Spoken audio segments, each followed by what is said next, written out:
And right now, our coverage is moving ahead with our top story on the WHAS11 night team. The arrest today of Brooks Houck, the longtime chief suspect in the killing and disappearance of Crystal Rogers, his former girlfriend. It's the major breakthrough in the case that has taken 8 long years to happen for Bardstown and the Ballard family. And if there's one number that tells the story tonight, it's his whopper of a bond, $10 million cash. And first here tonight, though, here's the video that is captivating Bardstown. He was the last person to see Crystal alive, now being led to jail by police. No longer free, heading to jail. It's 10:48 a.m. 41-year-old Brooks Houck emerging from a sheriff's SUV wearing a T-shirt and shorts. He had been arrested on the job at a construction site. Handcuffed, he walks quickly into the Nelson County Jail. Then, less than 1 hour later, at 11:39 a.m., the scene all of Bardstown has waited 8 years to see. Houck wearing an orange jumpsuit. As you can see here as well, he's wearing leg chains. Led to his transportation right to the Hardin County Jail. Well, officers arrested Houck not at his home, but in a subdivision where he's building homes at the moment. According to his arrest citation, he was taken into custody at 9:13 this morning. WHAS11 night team's Connor Steffen and photojournalist Elijah McKenzie report from that neighborhood tonight where they've been talking to hopeful neighbors. I don't know anybody that's new to this area has not looked into it. In this neighborhood just outside of Bardstown, where Brooks Houck builds houses and holds rental properties. No, I've never seen the man except the pictures on the news. They have to feel that they have a case. News travels fast. I've heard from quite a few neighbors already. It's a very good thing. As Houck sits in the Hardin County Detention Center tonight, neighbors are just starting to process it all. The break in a case they never thought they'd see. Someone texted my daughter with that information, and I think we were both shocked and relieved if in fact they have the right person. Your reaction to this morning? I was at work when I first heard, and I literally jumped out of my chair.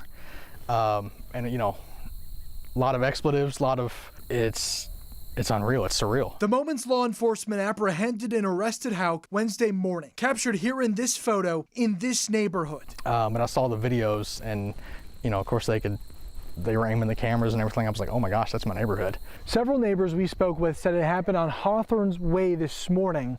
We said, how did you feel about it? They only said they wish they could have been here to see it themselves.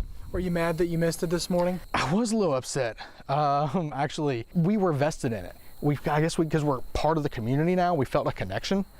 Because it's been such an unspoken thing here. No matter the verdict, one thing is for certain right now. These people have not forgotten what happened here. You see the signs everywhere. People in this town have not forgotten.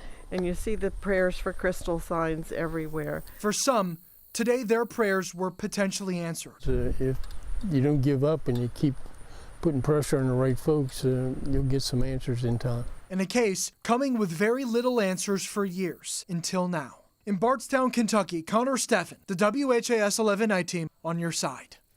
News of the arrest quickly spread through Bardstown. Shay McAllister now takes a closer look at the charges. Finally, his face is not smug. He knows he's been caught. It's an arrest that has everyone's attention. Brooks Houck, Crystal Rogers' boyfriend, and the main suspect in her disappearance, charged with her murder and tampering with physical evidence. According to the indictment, the charges stem from an incident July 4th weekend of 2015, just days before Crystal's car was found abandoned on the side of the Bluegrass Parkway with her keys, phone, and purse inside. He was named the main suspect within 3 months, but never charged until today. It's just a miracle that this has happened, and finally, he's where he needs to be and where he's supposed to be, and he needs to stay there. Federal investigators accuse Houck of intentionally causing the death of Crystal Rogers and destroying, concealing, mutilating, or removing physical evidence in connection to the crime. He was arrested without incident early Wednesday morning while on a job site outside of Bardstown. We've been able to confirm this was the moment Brooks was put into handcuffs. He has since been booked into multiple jails, taking 3 different mugshots, 2 in orange jumpsuits. My first reaction was just Sherry and her family getting the justice that they have fought so much for and never let up. Her faith has just been inspiring to everyone.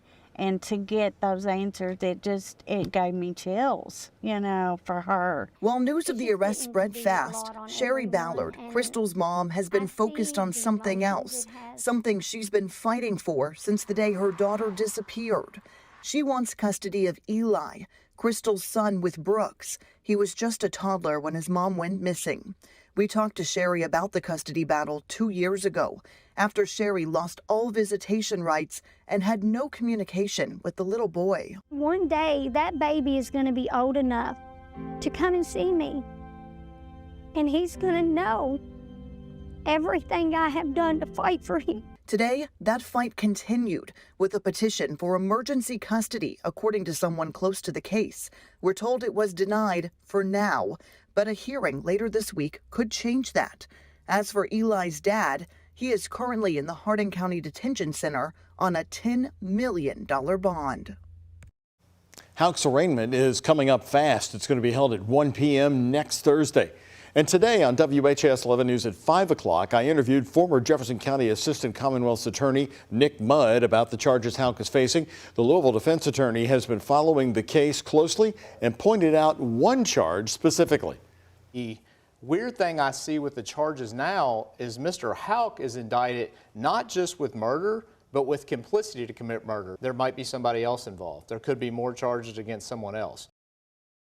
Interesting observation. Mudd also told us in state court he's never seen a bond as high as the one facing Houck, the $10 million, not even for other capital murder cases. Former federal prosecutors also told us today that figure most likely means the judge finds the evidence very convincing.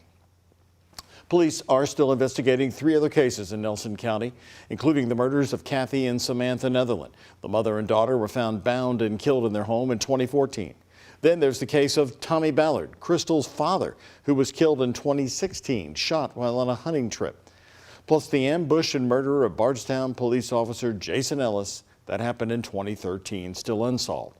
Ellis's family released a statement today saying Houck's arrest is a milestone in so many people's lives. They say, quote, "It is hard to express the many emotions our family is feeling.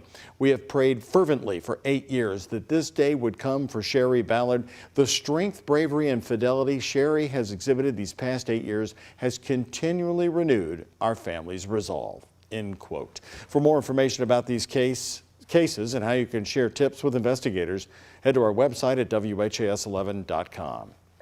And right now we have more local headlines for you on the night team. A person is dead after a shooting that happened in Shively late today. Spokesperson saying the shooting took place just after 8 o'clock tonight in the area of Crumbs Lane and Valley View Drive. When Shively officers arrived, they found the victim who died at the scene. Anyone who can help detectives in Shively, their number to call is 930-2SP-PD. And right now, new tonight on the night team, getting Louisville's public transit system to run on time, even when the buses are running late. How to keep them on schedule. TARC is running a new pilot program, and WHAS 11 Night Team's Taylor Woods got a look at how it's supposed to work. You saw a lot of busy buses tonight, Taylor. Yes, Doug. Well, TARC's 23 pilot program is designed to reduce further delays when buses are already running late. This is the city's busiest route for TARC buses, Broadway. TARC is using it for a new pilot program to improve arrival and drop-off times one bus at a time. The 23 Broadway bus is being monitored in real time to see if buses will stay on schedule. We have a wide-ranging action plan to improve on-time performance across the board. It is such a huge priority for transit riders. It's such a huge priority for TARC. So we've made that one of our top priorities. The 23 Broadway bus was chosen as a pilot since it is the city's most popular route, starting on Broadway from Shawnee Park through downtown, the medical district, all the way to the Bardstown Road corridor, and then finishes in the East End. But being very popular, there's also a lot of stopping, a lot of starting, which means the bus can very quickly get off schedule. To reduce the amount of delays, when one bus is running late, the TARC Control Center will notify the late bus to switch to drop-off only. This means no one will be able to board that bus, and a trailing bus will arrive shortly to board riders. And that's where the core of the program comes in terms of using this air traffic control model to be able to adjust the buses in dynamic real time without causing inconvenience for riders, but making the system work better up and down the line. TARC says this initiative has been created to better serve riders, and they hope it makes buses more on time. And the 23 Broadway pilot is an important part of a much bigger plan to make on-time performance more reliable buses for riders every day of the week. In the meantime, TARC will evaluate feedback from riders and staff.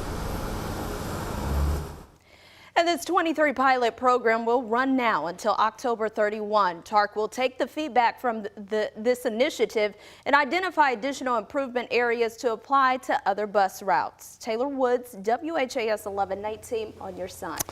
Taylor, thank you very much. A major investment is expected to create 1,000 new jobs right here in Louisville. GE is investing $450 million into 2 new dishwasher manufacturing lines at Appliance Park, making it the largest plant of its kind in the United States. The improvements also include new assembly lines and fabrication equipment. It just says a lot for the amount of money that they're investing, that they want to stay, they want to be here in Louisville, and they want to see Louisville's thrive just like they want all of us to thrive. Since 2016, GE Appliances says it's invested more than $2 billion into the manufacturing and distribution operations, and it's also created more than 4,000 jobs.